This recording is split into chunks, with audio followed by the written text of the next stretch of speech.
দুদিন আগে ননদের কাছে গেছিলাম কুকিজ বানানো শিখতে। অরিন কুকিজ খেতে ভীষণ ভালোবাসে, আর ওর খুব ইচ্ছে যে আমি ওকে যেন কুকিজ বানিয়ে দিই।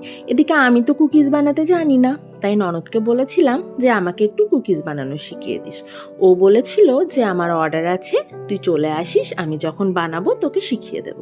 তাই আমি চলে গেছিলাম কুকিজ বানানো শিখতে ওর কাছে। আর ভাবলাম আমি যখন বানানো শিখছি তোমাদেরকেও একটা ভিডিও শেয়ার করে রাখি, যাতে তোমরাও আমার সাথে সাথে বানানোটা শিখে ফেলতে পারো। প্রথমেই দেখতে পেলে আমি সব কিছুর মাপ দেখিয়ে দিয়েছি। কুকিজ বানানোর ক্ষেত্রে মাপটা কিন্তু খুব জরুরি।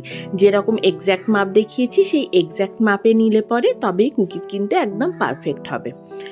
সব ধরনের কুকিজের মাপ আলাদা আলাদা হয়। আজকে আমি যে কুকিজটা বানানো দেখাচ্ছি সেটা হচ্ছে চকো চিপস কুকিজ। এখানের মাপগুলো প্রথমেই দেখিয়ে দিয়েছি, সেই মাপ অনুযায়ী সমস্ত কিছু দিতে থাকতে হবে। আর ডিমটা যে নিয়েছিলাম সেটা সাদা অংশটা ব্যবহার করিনি, শুধু কুসুমের পাটটা ব্যবহার করেছি। আর ডিমের গন্ধটাকে চাপার জন্য দেওয়া হয়েছে 1 টিস্পুনের মতো ভ্যানিলা এসেন্স।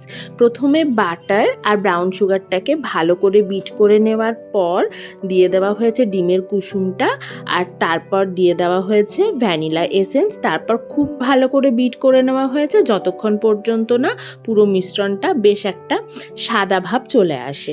এর মধ্যে ব্রাউন সুগার নেওয়া হয়েছে কালারটা সুন্দর আসার জন্য। তোমাদের কাছে ব্রাউন সুগার না থাকলে তোমরা নর্মাল চিনিও গুঁড়ো করে এর মধ্যে দিতে পারো। আর ময়দাটা মেশানোর পর এর মধ্যে অ্যাড করা হয়েছে 1 টিস্পুনের মতো বেকিং পাউডার। তারপর ভালো করে মিশিয়ে নেওয়ার পর জাস্ট হাত দিয়ে সমস্ত উপকরণগুলোকে এক জায়গায় এনে একটা ডোয়ের মতো করে এটাকে সেট করতে রাখা হয়েছে ফ্রিজে 5 মিনিটের জন্য। তারপর বার করে চকো চিপস পরিমাণ মতো মিশিয়ে আবার হালকা হাতে এটাকে একটা ডো তৈরি করে নেওয়া হয়েছে। খুব শক্ত করে মানে গায়ের জোর দিয়ে মাখা যাবে না, কুকিজ কখনো সেরকমভাবে মাখা হয় না, হালকা হাতে মেখে নিতে হবে। তারপর পরিমাণ মতো ছোট ছোট গোল শেপ বানিয়ে এরকমভাবে কুকিজের শেপ দিয়ে দেওয়া হয়েছে। তারপর ওপর থেকে দিয়ে দেওয়া হয়েছে আরও খানিকটা চকো চিপস। আর তারপর এটাকে সেট করতে রেখে দেওয়া হয়েছে ফ্রিজে আরও মিনিট 2-এর জন্য।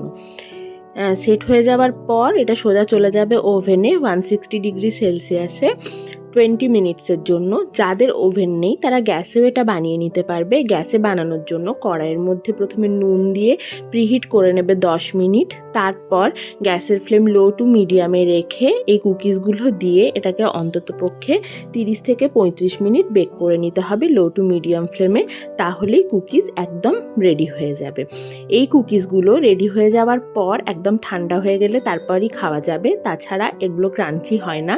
আর এই কুকিজ খাওয়ার পর আমার ছেলে বলেছে যে মাম্মা ভালো করে শিখে নিয়েছো তো কী করে বানাতে হয়, আমাকে কিন্তু বাড়ি গিয়ে বানিয়ে দেবে।